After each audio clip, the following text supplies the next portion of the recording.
Hi friends, welcome back to my channel. ఈ రోజు వీడియోలో దొండకాయ రోటి పచ్చడి ఎలా తయారు చేసుకోవాలో చూద్దాము. ఈ పచ్చడి చాలా టేస్టీగా ఉంటుంది. అలాగే చేయటం కూడా చాలా ఈజీ.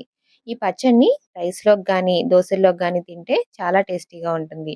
ఇది ఎలా తయారు చేయాలో ఇప్పుడు చూద్దాము. ముందుగా ఒక పావు కేజీ దొండకాయలను తీసుకోవాలి. దొండకాయలనేవి లేతగా ఉంటే బావుంటాయి.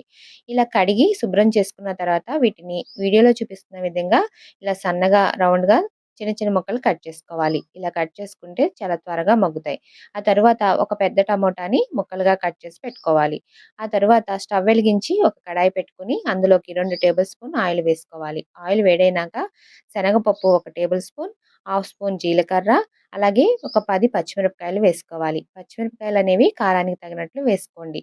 ఇవి వేసిన తర్వాత ఒకసారి కలుపుకొని ఇలా మూత పెడితే మనకి చిటపటమని పేలకుండా ఉంటాయి. ఇలా ఒక 10 సెకండ్స్ మూత పెట్టి ఇలా వేయించుకున్న తర్వాత ఒక మిక్సీ జార్‌లోకి తీసుకొని పక్కన పెట్టుకోవాలి. అవి చల్లారేలోపు ఇప్పుడు తరిగిన దొండకాయ ముక్కలను కూడా అదే నూనెలో వేసుకొని వేయించుకోవాలి.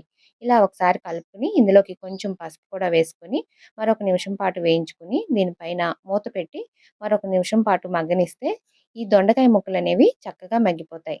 ఇలా మగ్గితే సరిపోతుంది. ఇప్పుడు వీటిని వేరొక గిన్నెలోకి తీసి వీటిని కూడా పక్కన పెట్టుకోవాలి. ఇప్పుడు ఇదే ఆయిల్‌లోకి మనం కట్ చేసి పెట్టుకున్న టమోటా ముక్కలను కూడా వేసుకోవాలి. టమోటా అనేది ఒకటి పెద్దదైతే ఒకటి సరిపోతుంది. చిన్నవైతే 2 తీసుకోండి. మరీ ఎక్కువ వేసినా కూడా మనకి దొండకాయ పచ్చడి ఫ్లేవర్ అనేది తెలీదు. అందుకని ఒక టమోటా వేసుకోండి పెద్దది.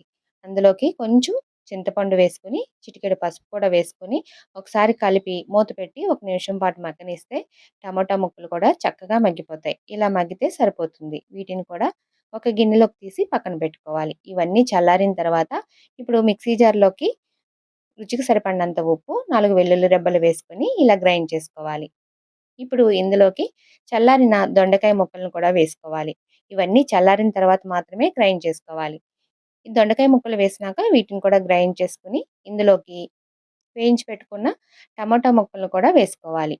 మీరు కావాలనుకుంటే ఈ పచ్చడిని రోట్లో కూడా చేసుకోవచ్చు. రోట్లో చేసుకుంటే ఇంకా టేస్టీగా ఉంటుంది. ఇప్పుడు టమాటా ముక్కలు వేశాక ఒకసారి గ్రైండ్ చేసుకుంటే సరిపోతుంది. పచ్చడనేది ఇలా ఉంటే మనకి కరెక్ట్‌గా ఉంటుంది. మరీ పేస్ట్‌లా ఉండకూడదు. అలా అని మరీ కచ్చపచ్చగా లేకుండా ఇలా గ్రైండ్ చేసుకోండి. ఇప్పుడు దీనికి తాలింపు పెట్టుకోవడం కోసం స్టవ్ వెలిగించి ఒక కడాయి పెట్టుకొని అందులో 2 టేబుల్ స్పూన్ ఆయిల్ వేసుకోవాలి. ఆయిల్ వేడైనాక ఒక 3 వెల్లుల్లి రెబ్బల్ని దంచి వేసుకోవాలి. 2 ఎండుమిరపకాయల్ని, హాఫ్ స్పూన్ ఆవాలు, హాఫ్ స్పూన్ జీలకర్ర, హాఫ్ స్పూన్ పచ్చిశనగపప్పు, కొంచెం ఇంగువ, అలాగే కరివేపాకు వేసుకొని ఇవన్నీ వేగినాక పచ్చడిలో వేసుకొని కలుపుకోవాలి. అంతే, ఎంతో టేస్టీగా ఉండే దొండకాయ పచ్చడి రెడీ అయిపోతుంది. ఇది వేడి వేడి అన్నంలో కొంచెం నెయ్యి వేసుకొని తింటే చాలా బావుంటుంది. అలాగే దోసల్లో కూడా చాలా టేస్టీగా ఉంటుంది. మీరు కూడా ఒకసారి ట్రై చేసి టేస్ట్ ఎలా ఉన్నదనేది నా కామెంట్ సెక్షన్‌లో తెలియచేయండి. ఈ వీడియో గనక నచ్చితే లైక్ చేయటం మాత్రం మర్చిపోకండి. నా ఛానెల్‌ని ఎవరైనా మొదటిసారి చూస్తుంటే సబ్స్క్రైబ్ చేసుకొని బెల్ ఐకాన్ కూడా క్లిక్ చేసి ఆల్ అనే ఆప్షన్ సెలెక్ట్ చేసుకోండి. Thank you for watching.